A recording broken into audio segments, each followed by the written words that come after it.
जय भगवान।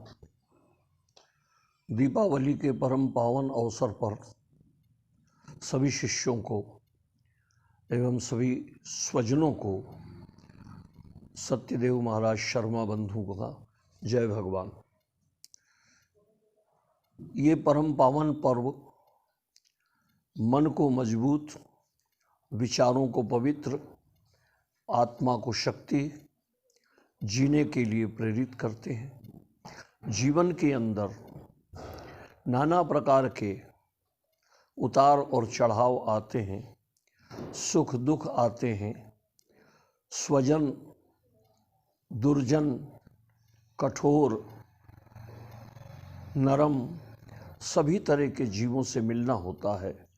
कभी मन प्रसन्न होता है, कभी पीड़ित होता है, कभी चिंता होती है, कभी दुख होता है, कभी प्रसन्नता होती है।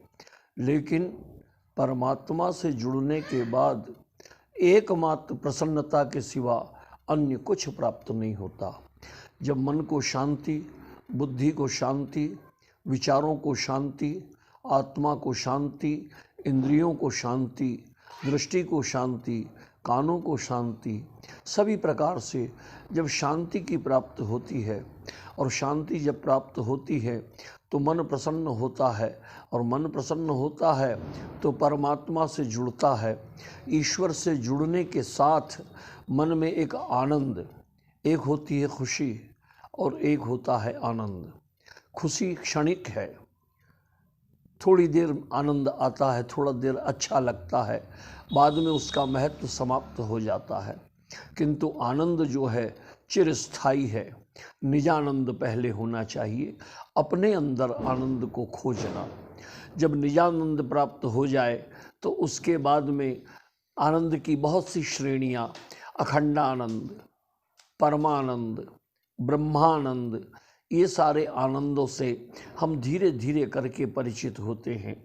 हमारे अंदर हमारे एक ऊर्जा जो परमात्मा के नाम से, परमात्मा के दर्शन से, ईश्वर की पूजा से, ईश्वर के स्मरण से जो एक ऊर्जा उत्पन्न होती है, वो ऊर्जा हमें जीवन जीने का संबल देती है और उससे हमारा जीवन जो है यथोचित सुख में भी प्रसन्न और दुख में भी प्रसन्न रहता है।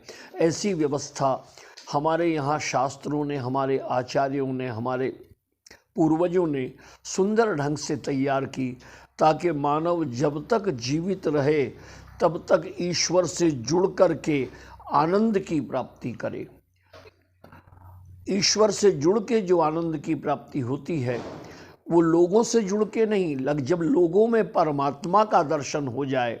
भक्त तीन प्रकार के, 1, 2, 3, और तीनों भक्तों के अंदर सर्वश्रेष्ठ वो है जो प्राणी मात्र में, जीव मात्र में, जड़ और चेतन में ईश्वर का दर्शन करे, अपनी दृष्टि को ऐसी बना ले कि सर्वत्र उसे परमात्मा की उपस्थिति का भास हो, उपस्थिति का अनुभव हो, और वो अपने जीवन के अंदर सद्कर्म पर चलने के लिए प्रेरित हो। मन में अगर हमारे द्वारा कोई पीड़ित है, कोई दुखी है, हमारे द्वारा कोई दुखी होता है, तो विश्वास कीजिए कि ये हमारा जीवन किसी काम का नहीं। प्रयत्न हम ये करें कि वो प्रसन्न रहे, लेकिन फिर भी अगर पीड़ित है तो निश्चित ही कहीं न कहीं हमारे अंदर या उसके अंदर कोई वैचारिक विरोध उत्पन्न है, या वैचारिक चिंतन जो है उसका मेल नहीं है, इसलिए वो दुखी या मैं दुखी हूँ। अपने दुखों का नाश करने के लिए, अपने दुखों को दूर हटाने के लिए, अपने दुखों से बचने के लिए ईश्वर की उपासना करने का प्रारंभ में प्रयत्न करना चाहिए। और जब प्रयत्न धीरे धीरे सार्थक होने लगे क्योंकि इसमें आलस्य और प्रमाद दोनों हमारे सामने आकर के रोड़े बन के खड़े हो जाते हैं।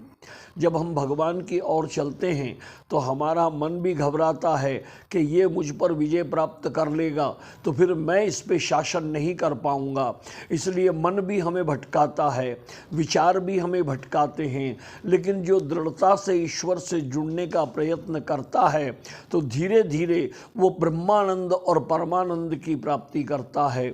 जब ब्रह्मानंद परमानंद मिल जाते हैं तो अखंड आनंद, जिस आनंद का कभी नाश नहीं होता, उस आनंद की वो चरम सीमा है आनंद की, वो प्राप्त जब हो जाती है तो जीव का सुख दुख, अच्छा बुरा, खरा खोटा सब नष्ट हो जाता है और प्रभु मई हो जाता है। तुलसी ने सिया राम मैं सब जग जानी और करहूँ प्रणाम जोरी जुग पानी। तो ईश्वर को सानिध्य में रख कर के, ईश्वर को सामने रख कर के हम सदकर्म करें, हम ईश्वर से जुड़ें और ईश्वर हमें प्रेरित करे, उस प्रकार से हम अपने जीवन को जीने का प्रयत्न करें। दीपावली पे दियों का जलाना भगवान राम के आगमन का ही प्रसन्नता नहीं, अपितु अपने अंदर एक प्रकाश प्रकट करने का, अपने अंदर एक दीपक जलाने का यह संदेश है कि तू ज्ञान का, प्रेम का, भक्ति का, स्नेह का, ममत्व का, करुणा का दीपक जला और उस दीपक के प्रकाश के अंदर अपने जीवन काल के अंदर सदकर्म के द्वारा उस दीपक को प्रज्वलित रख करके और अपने जीवन का यापन करें। इन्हीं शब्दों के साथ शुभ दीपावली, सबको साल मुबारक, नए साल की बहुत बहुत शुभकामनाएं, दीपावली की बहुत बहुत शुभकामनाएं।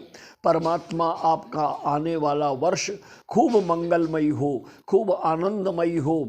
ईश्वर आपके जीवन में, आपके घर में, आपकी वाणी में, आपके चित्त में, आपके परिवार में, आपके बच्चों में निवास करे ताकि आपका जीवन आनंदमयी हो। इस आशा के साथ में, इन शब्दों के साथ में, जय भगवान।